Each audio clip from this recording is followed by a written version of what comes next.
Morning students. आज हम exercise 8.1 का क्वेश्चन नंबर फर्स्ट सॉल्व करेंगे। उससे पहले हमने जो बेसिक पढ़ा उसके बारे में हम डिस्कस करेंगे। बेसिक हमने क्या क्या पढ़ा हुआ है, ठीक है। बेसिक का नॉलेज होना बहुत जरूरी है। ये आपको मिलेगा NCERT book page number 181 mathematics class 10 exercise 8.1, ठीक है। उससे पहले कुछ बेसिक पता होना जरूरी है। बेसिक ये है, ये अपन ऑलरेडी पहले पढ़ चुके हैं। राइट एंगल ट्राइंगल है ए बी सी और बी पर 90 डिग्री बन रहा है, ठीक है। जहाँ पर टू साइड्स परपेंडिकुलर होती है एंड टू साइड वहाँ 90 डिग्री, तो यहाँ बी पर 90 डिग्री बन रहा है और उसके ठीक अपोजिट साइड हाइपोटेनस। ये ऑलरेडी आप पहले वाले वीडियो में आप सीख चुके हैं, ठीक है। ये टॉपिक भी आपने पढ़ा हुआ है। This all are trigonometry ratio and values of all trigonometry ratio.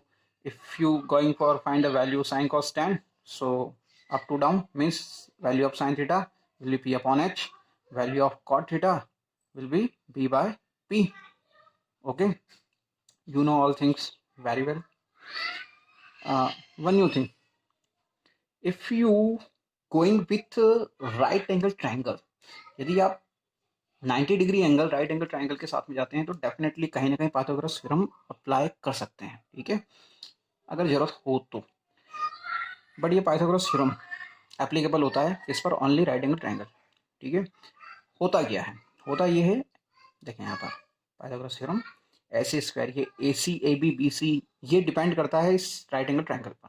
तो यहाँ पर ए सी, ये side A C square, A C side का स्क्वायर इजिकल टू जो होता है वो होता है A B square plus B C square. यहाँ पर A C square left hand side में होना जरूरी है। ये साइड का कोई इशू नहीं है, आप पहले बी सी लिखें then A B, no issue. Now discuss what is the meaning of AC, AB and BC. So I write this one. AC आप इस डायग्राम के अकॉर्डिंग देखें तो हाइपोटेनस है, तो hypotenuse square. AB according this diagram AB is perpendicular, okay, and BC is base means adjacent side, okay। तो आपको पता होना चाहिए HPB जो यूज किया है मैंने वह हाइपोटेनस परपेंडिकुलर एंड बेस के लिए यूज किया है। तो ये सारे बेसिक कंप्लीट होने के बाद में अपन exercise 8.1 question number first solve करेंगे, ठीक है। सॉल्यूशन फर्स्ट, क्वेश्चन पढ़ ले पहले तो क्वेश्चन में करना क्या है। क्वेश्चन ये कह रहा है इन ट्रायंगल एबीसी, कोई ट्रायंगल एबीसी लेंगे, ठीक है। ट्रायंगल एबीसी लेने के बाद में राइट एंगल होना चाहिए, वह right angle at B means B पर 90 डिग्री बनना चाहिए, ठीक है। And given two sides A B 24 centimetre, B C 7 centimetre, determine sine A sine C cos C, ठीक है। ये वैल्यू फाइंड करना है, स्टार्ट करें। आप ध्यान रहे फर्स्ट वाले के लिए एंगल ए और सेकंड के लिए सी, एंगल चेंज हो जाएगा। सेकंड जब सॉल्व करेंगे तो ए से सी में आना पड़ेगा हमें, ठीक है। मीन्स सारी साइड्स चेंज होगी ओनली हाइपोटेनस को छोड़ करके। तो स्टार्ट करें। ये कह रहा है क्वेश्चन कह रहा है बी पर 90 डिग्री, ठीक है। सो आप देख सकते हैं एंगल बना हुआ है और यहाँ पर एंगल बी पर 90 डिग्री, ठीक है। ये मैंने उसके अकॉर्डिंग नहीं, ये ऑलरेडी अपनों ने समझने के हिसाब से बनाया था तो उसमें, ठीक है, तो आपको हेल्प हो जाएगी। तो बी पर कह रहा है 90 डिग्री, ये ध्यान रखना वो स्पेशल मेंशन करेगा कि राइट एंगल कहाँ होना चाहिए, ठीक है। तो उसने कहा है बी पर 90 डिग्री, इसलिए बी पर ही 90 डिग्री।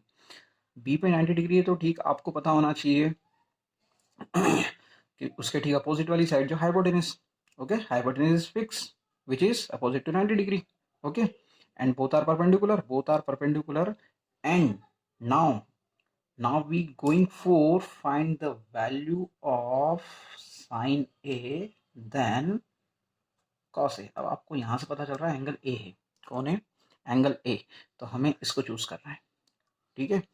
अब आप ऑलरेडी जानते हैं opposite side of angle is called perpendicular and which line join the perpendicular and adjacent point of angle और perpendicular ज्वाइन करने वाली लाइन को क्या कहते हैं, बेस लाइन कहते हैं। बेस लाइन मीन्स क्या, एडजेसेंट लाइन, ठीक है।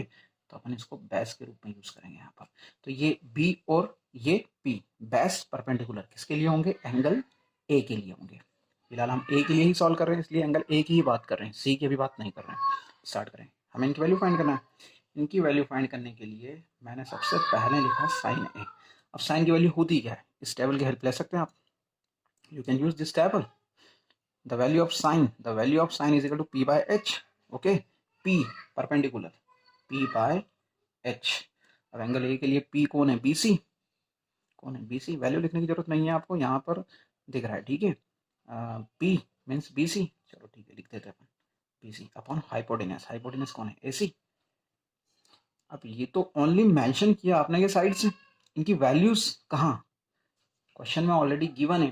क्वेश्चन में ऑलरेडी गिवन है वैल्यूज कि ए बी जो 24 है वो BC 7. ए बी कितना है? 24. तो ए बी ये दिख रहा है आपको, ए बी ये कितना है? 24 एंड BC 7.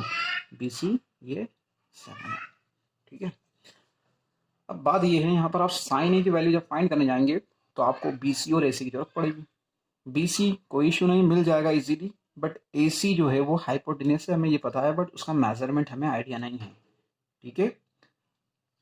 जिस टाइप से आपको आइडिया है, A B the value of A B 24, value of BC 7, H hypotenuse का वैल्यू अवेलेबल नहीं है, ठीक है. तो उसका यूज यहाँ करना है हमें, बट वैल्यू नहीं है, ठीक है. तब उसको फाइंड करने के लिए हेल्प लगेगी हमें पाइथागोरस थ्योरम. पाइथागोरस थ्योरम होता क्या है ऑलरेडी एक्सप्लेन किया हुआ है, इसमें मैं वैल्यू पुट कर रहा हूँ. देखिए, हाइपोटेनस मीन्स AC की वैल्यू फाइंड करनी है, तो यहाँ ये AC square as it is रहेगा. AB स्क्वायर, AB की value, now put the value of AB means 24 square, then BC square means 7 square. Okay, 24 square is equal to 576 and 7 square is equal to 49. दोनों का सम किया तो यहाँ पर 625. Value किसका आया है? AC square. AC square is equal to 625. क्या आपको AC स्क्वायर चाहिए? नो, हमें चाहिए ओनली AC, ठीक है. तो AC की वैल्यू फाइंड करने के लिए आपको क्या करना पड़ेगा? AC की वैल्यू फाइंड करने के लिए आप देख सकते हैं यहाँ पर, क्या आपको वैल्यू जो है यहाँ पर देखें आप, AC स्क्वायर है, हमें AC चाहिए, तो रूट को एलिमिनेट करने के लिए you can use square root, under root. Okay, taking root on both side, so you get AC square का whole root then 625 root. Square से रूट से square cancel, so you get AC is equal to square root of 625 is equal to 25. Okay, तो value मिल गया आपको, AC is equal to 25. तो AC के place पर यहाँ पर 25. Okay, now think about hypotenuse. The value of hypotenuse is 25. अब ये राइट है या रॉन्ग है पता कैसे चलेगा? ओके, आपने 9th क्लास में पढ़ा हुआ है hypotenuse is biggest side, longest side. अब चेक करें क्या लॉन्गेस्ट साइड है या नहीं. ये 7 है, 24, 25, या obviously, so it is correct. Okay, value put करें. अब साइन ए की वैल्यू इजीली फाइंड कर सकते हैं अपन. साइन ए की value BC upon AC. BC दिख रहा है, BC मीन्स 7. AC भी दिख रहा होगा कहीं ना कहीं, कितना है? 25, ठीक है. ये वैल्यू हो गया sign A. Okay, now cos A की वैल्यू फाइंड करने के लिए यहाँ से B अपॉन H लिख सकते हैं. B अपॉन H, B और H क्या है? बेस अपॉन हाइपोटेनस, ठीक है.